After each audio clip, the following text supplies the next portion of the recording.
Assalamualaikum. Bertemu lagi di channel ini bersama Kang Dagol. Kita lanjutkan dongeng Raga Sukma di episode sebelumnya.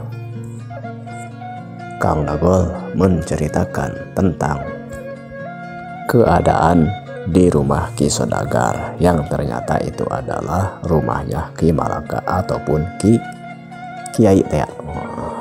Yang Yai yang dulu menolong si Jaluk ya. Bagaimanakah kelanjutan ceritanya? Mangga kasadayana caraketan.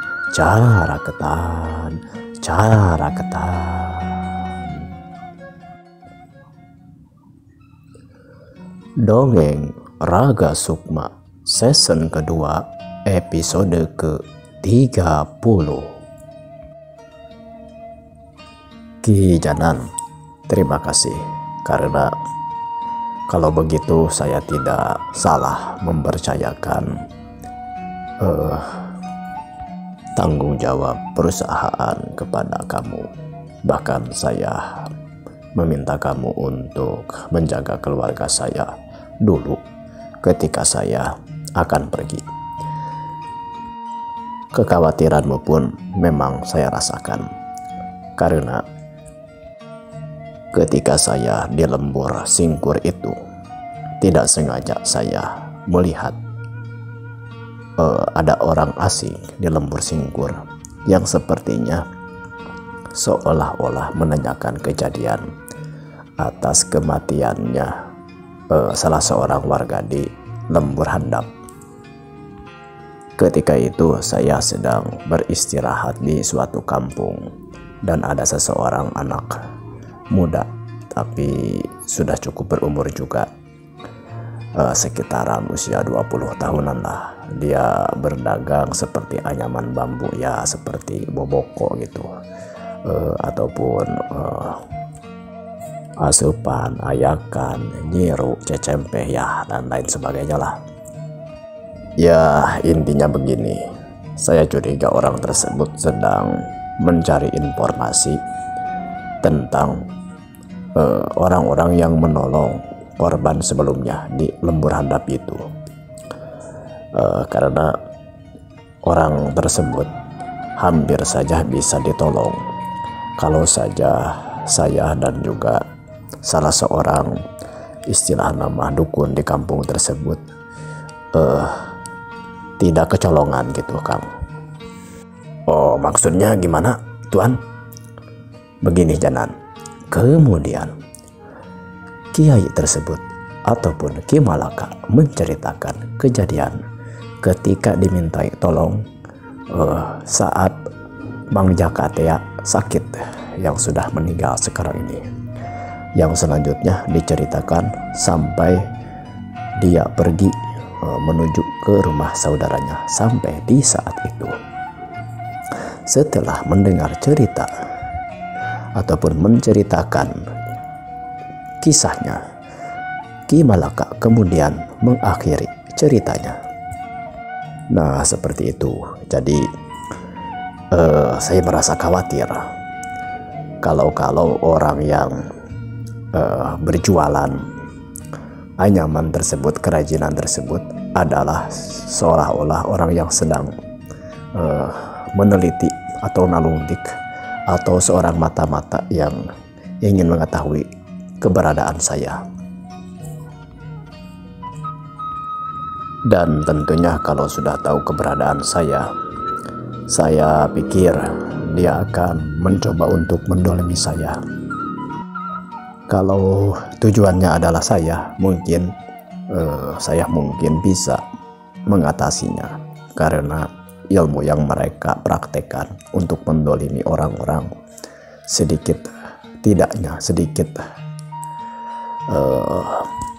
ya paling tidak saya tahulah apa yang akan mereka lakukan. Tapi yang saya khawatirkan adalah keadaan di sini, di rumah keluarga saya. Maka karena itulah saya segera untuk pulang. Ya minimal mengetahui kondisi Dan ternyata memang di sini sedang terjadi sesuatu. Mendengar hal seperti itu, kemudian Ki Janan pun berkata, begini Tuan, kemungkinan tentang adanya orang yang ingin mendolimi Tuan karena latar belakang menolong salah seorang korban di Kampung Lembur Singkur itu juga ada kemungkinan. Tapi kalau dari pihak sepengetahuan saya, maksudnya di sini, saya berpikir lain. Kamu punya pemikiran seperti apa, Janan? Kata Ki Malaka bertanya kepada Ki Janan. Sebagaimana tadi telah dijelaskan, bahwa alhamdulillah, walaupun dalam keadaan Tuan meninggalkan perusahaan di sini, kondisi perekonomian lagi hangat-hangatnya. Karena tentunya saya pun diberikan amanah untuk mengurus perusahaan Tuan. Ditambah lagi memang kondisi perekonomian lagi menguntungkan pihak perusahaan kita. Maka saya bisa lancar dan bahkan mungkin meningkatkan penghasilan untuk perusahaan kita. Bahkan akhir-akhir ini sampai menambah pekerja segala gitu Tuan. Ya, saya juga dengar itu. Terus maksud kamu gimana, Janan? Saya pikir kemarin-kemarin itu ada beberapa pekerja yang ngobrol dengan seseorang yang agak kenal dari perusahaan lain. Tapi saya lihat juga ada beberapa orang yang istilah nama lahaloho Tuan, ataupun datang tanpa ada kabar, dan saya juga tidak kenal siapa mereka. Seperti mencari informasi kepada orang-orang sekitaran di Pulau Sunda Kelapa ini, yang menanyakan perihal keadaan siapa pemilik perusahaan Tuan, pekerjanya, bahkan ya orang-orang penting di dalamnya. Dalam hal ini saya curiga ada pihak yang tidak suka dengan kemajuan perusahaan kita. Kemudian karena mungkin kalah bersaing, dia melakukan cara-cara yang kotor untuk menjatuhkan ataupun ya berusaha untuk membuat perusahaan kita kalah gitu Tuan. Begitu penjelasan dari Ki Janan.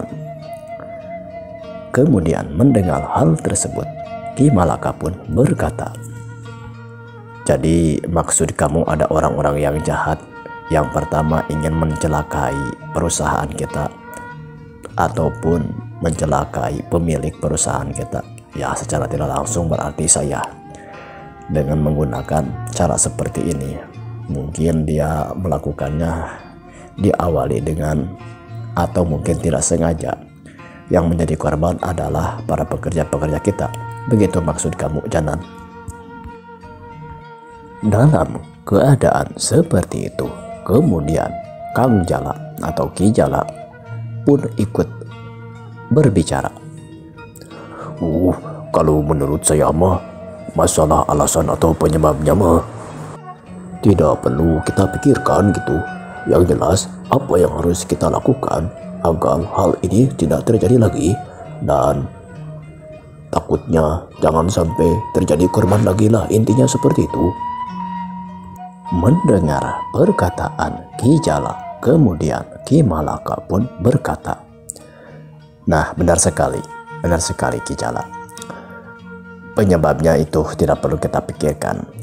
Yang jelas kita harus segera waspada dan mencari cara. Bagaimana caranya kita selamat? Ya, jangan sampai terjadi lagi korban jiwa di antara kita. Pak Tua Kampung, saya rasa dalam hal ini saya merasa poeken. Saya merasa tidak ada ide. Mungkin Pak Tua Kampung punya usulan gitu, ataupun cara untuk kita menghadapi hal-hal yang demikian. Ya mau tidak mau, kalau orang tua ataupun sepuh malah, kalau dalam bahasa Sunda nama legok tapak genteng kadek gitu, banyak makan asam garam ataupun banyak pengalamannya. Bagaimana mungkin ada usulan dari Patua Kampung. Oh begitu. Ya kalau melihat penyebabnya terus itu yang dipentangkannya ataupun yang digunakannya adalah ilmu-ilmu yang sebenarnya mah saya juga kurang tahu, kurang jelas gitu, karena menggunakan ilmu santet ataupun teluh ataupun ya dijadikan tumbal pada dalam hal ini mah Bapak juga bingung apa yang harus dilakukan.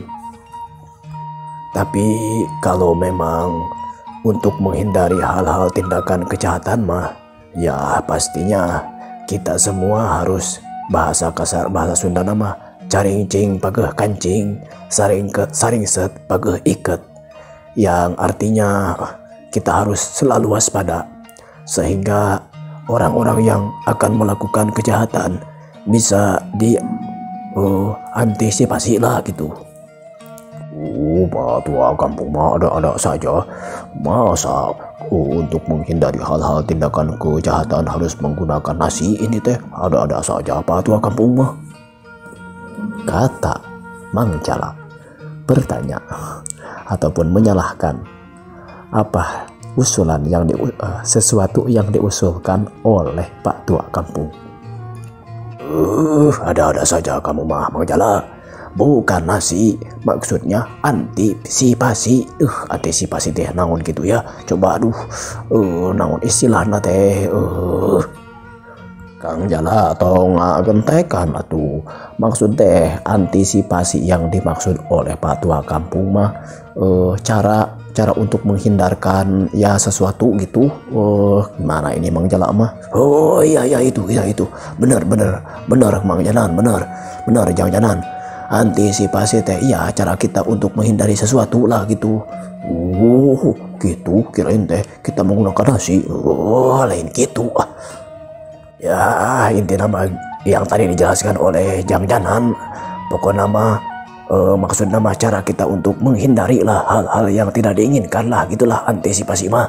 Kalau gitu mau jelas atuh. Terus apa atuh cara yang dilakukannya? Ya seperti biasa. Kalau untuk menghindari dari perilaku orang-orang yang jahat mah kita ngeronda ataupun jaga. Ya paling tidak kalaupun memang sudah ada jadwal berjaga mah diperketat gitu cara penjagaannya, begitu maksud Bapak mah. Kemudian Ki Malaka pun berkata, kalau memang masalahnya untuk berjaga, saya juga bisa mengerti dan bisa jelas, karena ya kehartilah bisa dimengerti. Memang kalau untuk menghindari hal-hal yang tindakan orang-orang jahat atau menjaga keamanan, kita pun harus ada penjagaan yang lebih ketat lagi ataupun lebih waspada lagi. Tapi untuk menghindari hal-hal yang sifatnya goib ini, ya bila bisa dikatakan seperti itulah. Sebab mau tidak mau yang disebut teluh warjit, ilmu santet ataupun ilmu teluh ini tidak bisa kita lihat ataupun bahasa kasar mah kalau rampung membawa senjata mah mungkin kita bisa melihat cirim ataupun orangnya, tapi hal-hal yang demikian kan biasanya lantip gitu cara mereka melakukan tindakan kejahatan mereka. Nah kalau hal yang seperti itu Bapak juga jadi bingung nih, karena memang Bapak juga sering mendengar praktek-praktek ilmu-ilmu yang seperti ini mah boleh dibilang ilmu gaib lah. Tapi ya untuk cara menanggulanginya ataupun tadi antisipasinya Bapak jadi bingung nih bagaimana caranya. Tapi tadi kan kata Tuan Saudagar gitu, di kampung handap itu ada kejadian yang sama. Bahkan diminta untuk ikut kemit dan menolong korban tadi siapa di Lemur Handap teh? Mang Jaka ya. Iya itu Mang Jaka itu.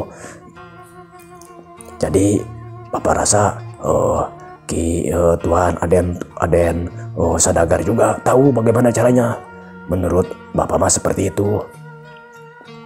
Nah itu dia Bapak Saya bertanya kepada bapak itu karena saya memang tahu itu adalah istilah nama boleh dibilang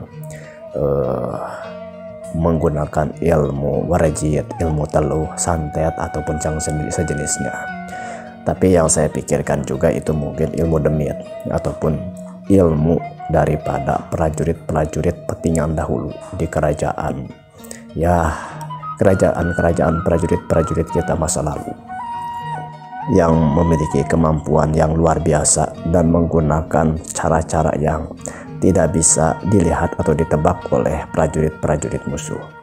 Namun pada saat ini dalam perkembangannya banyak yang memanfaatkan ilmu tersebut ke dalam hal-hal yang tidak baik. Tapi apapun itu, apakah itu ilmu demit ataupun ilmu goib bahasanya, saya pun belum tahu cara menanggulanginya. Hanya saja saya sedikit tahu apakah yang dimaksud dengan ilmu demit ataupun ilmu goib itu. Tapi untuk cara menghindarinya atau cara mengatasinya saya juga kurang tahu gitu Pak. Nah, saya minta Bapak untuk sumbang saran istilah nama. Mungkin Bapak punya kenalan ataupun ya ada istilah nama orang yang bisa mengatasi hal-hal yang demikian gitu Pak. Oh begitu. Tunggu sebentar. Bapak pikir-pikir dulu nih. Dulu pernah Bapak juga istilah nama mendengar kejadian di Kadipaten Cisingkur yang ada kejadian satu keluarga sampai tumpur ludes kalau nggak salah. Itu bapak dan kedua anaknya itu sampai tumpur ludes ataupun mati, meninggal semuanya. Namun kejadiannya hampir sama dengan yang dialami oleh Tuan Malaka, Tuan Aden Sodagar gitu. Jadi ketika akan ditolong, kejadiannya tidak sempat sampai ya meninggal gitu. Jadi tidak sempat untuk diselamatkan gitu. Nah, orang yang diundang pada waktu itu kalau tidak salah namanya Mbah Kala Sakti atau Mbah Kala Ireng atau Mbah Kala gitulah pokoknya nama. Kurang jelas ya. Saya juga mendengarnya.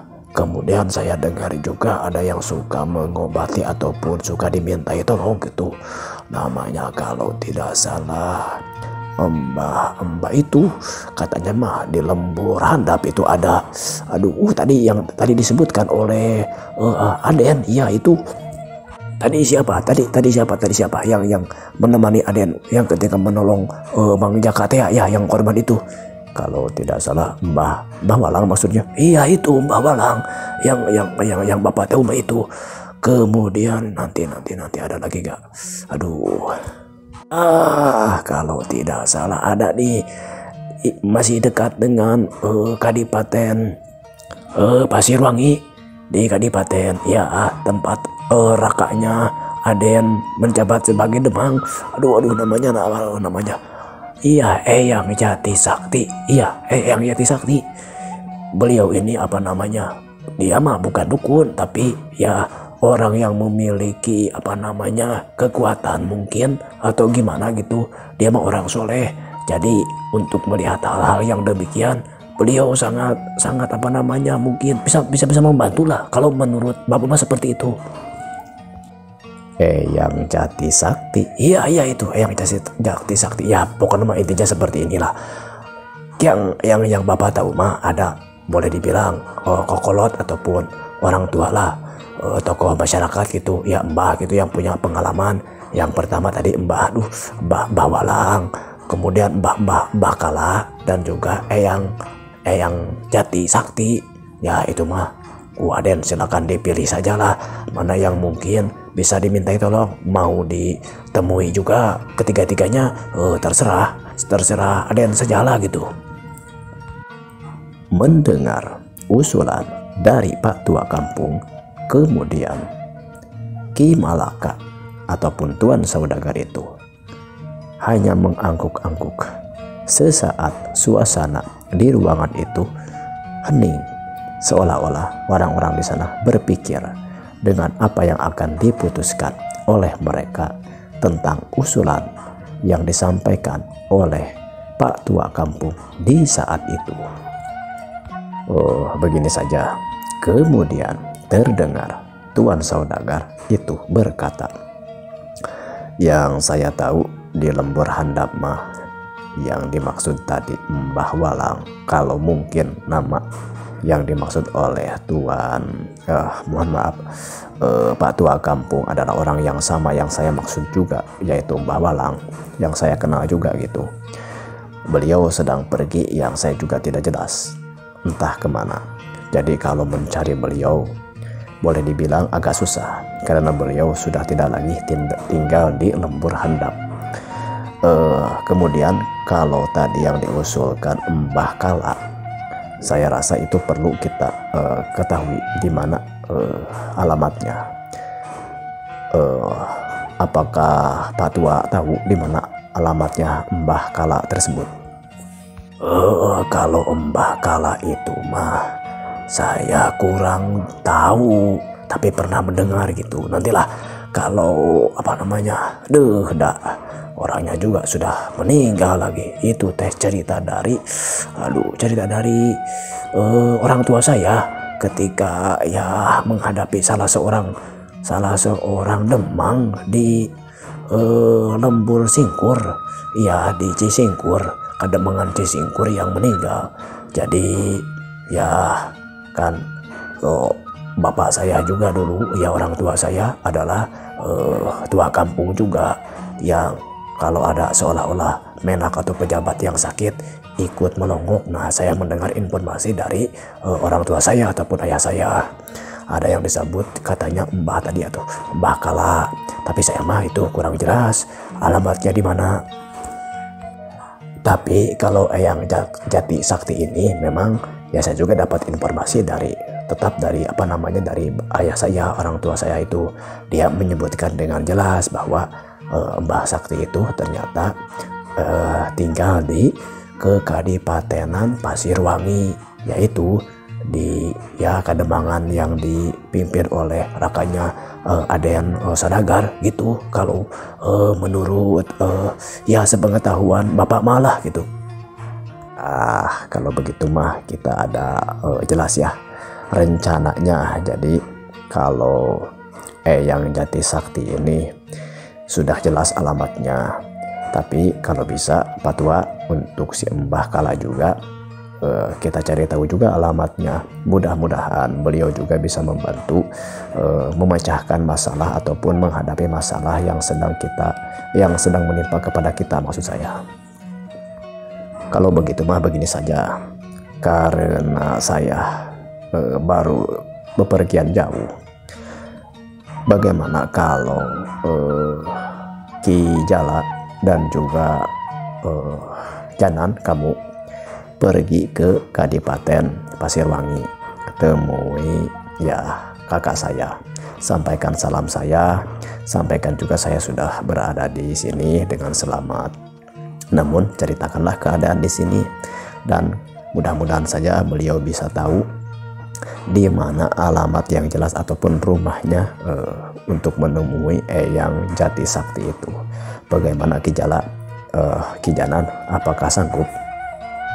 Mendengar permintaan dari tuannya itu, kemudian Ki Jala berkata, Kalau saya mah sanggup-sanggup saja. Ya, istilah nama karena tidak bisa membantu, ya minimal bisa membantu tenaga-tenaga ikhtiar seperti ini. Saya mau sanggup-sanggup saja. Siaplah Tuan, kata Ki Jala. Kemudian Ki Janan pun berkata, saya juga sanggup Tuan. Saya akan siap melaksanakan apapun yang diminta oleh Tuan. Begitu kata Ki Janan. Ya, kalau memang seperti itu, terima kasih kepada Mang Jala dan juga Ki Janan. Mudah-mudahan kesanggupan ikhtiar kita, kesanggupan kalian berdua diridhoi oleh Allah, dan berenang mau tidak mau ini mah ikhtiar kita untuk menghindari hal-hal yang tidak diinginkan ataupun orang-orang yang dolim yang bermaksud menjahati kita. Kemudian karena dianggap sudah cukup musyawarah pada saat itu, Pak Tua Kampung pun berpamitan. Selanjutnya Tuan Saudagar mengatur lagi rencana atau mematangkan rencana yang akan dilaksanakan. Karena memang perjalanan yang akan ditempuh cukup jauh, Ki Saudagar pun menyilahkan kepada Ki Janan dan juga Ki Jala untuk beristirahat.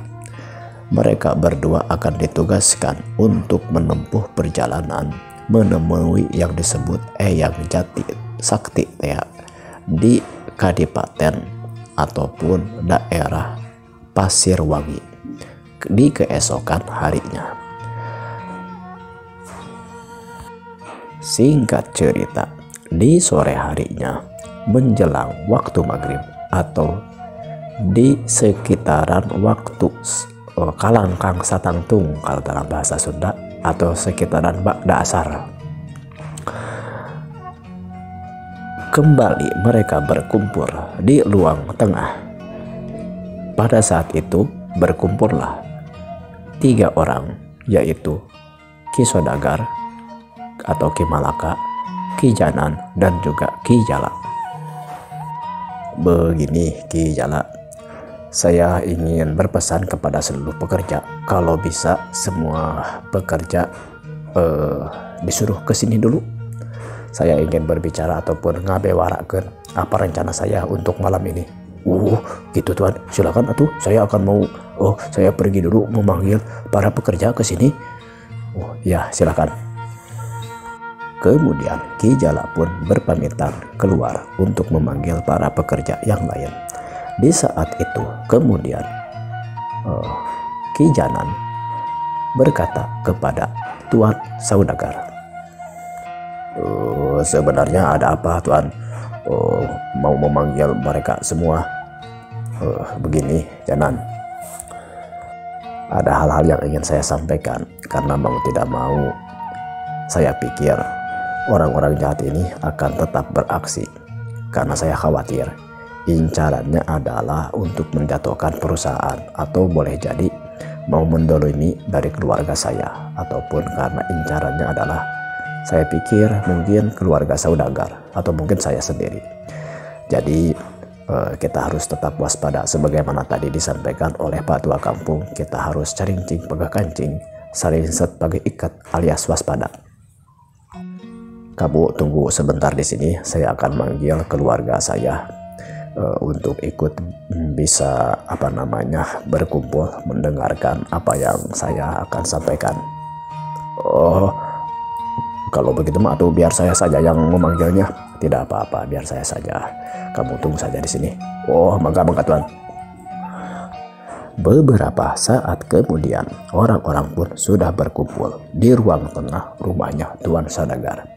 Para pekerja yang kini tinggal 8 orang ditambah istri Tuan Saudagar dan beberapa orang anaknya yang berjumlah kurang lebih 3 orang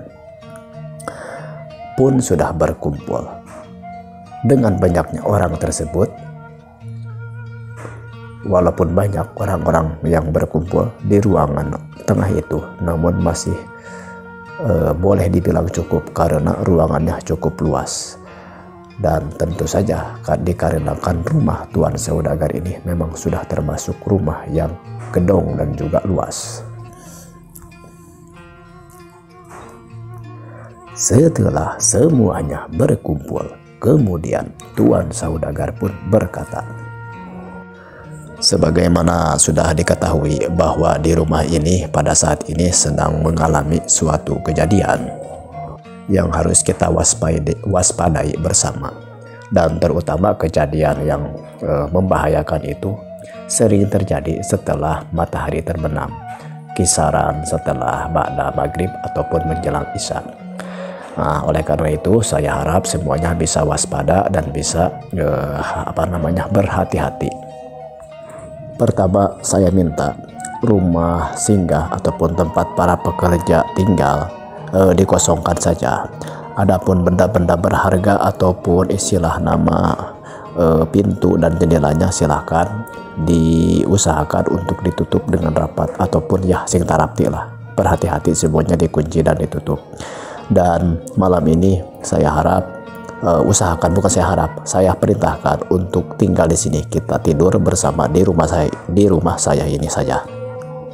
Para kaum ibu bisa, yang ya perempuan bisa tidur di ruangan, istri saya misalnya tetap tidur di ruangannya, kemudian kamar saya tempat biasa saya tidur ataupun kijala dengan istrinya bisa menampung para perempuan.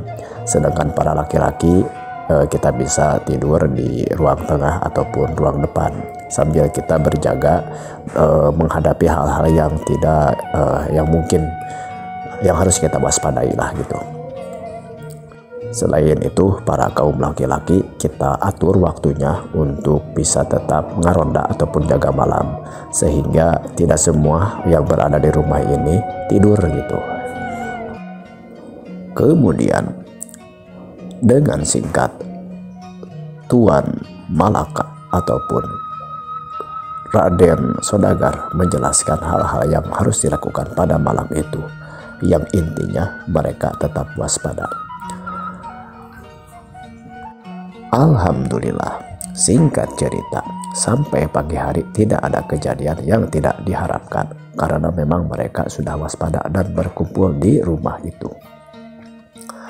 Di keesokan harinya, sebagaimana telah direncanakan, Ki Janan dan Ki Jala kemudian berpamitan dan berangkat menuju ke Kadipaten Pasirwangi, menuju ataupun mencari apa yang dimaksud dengan Ki Jati atau yang Jati Sakti teh.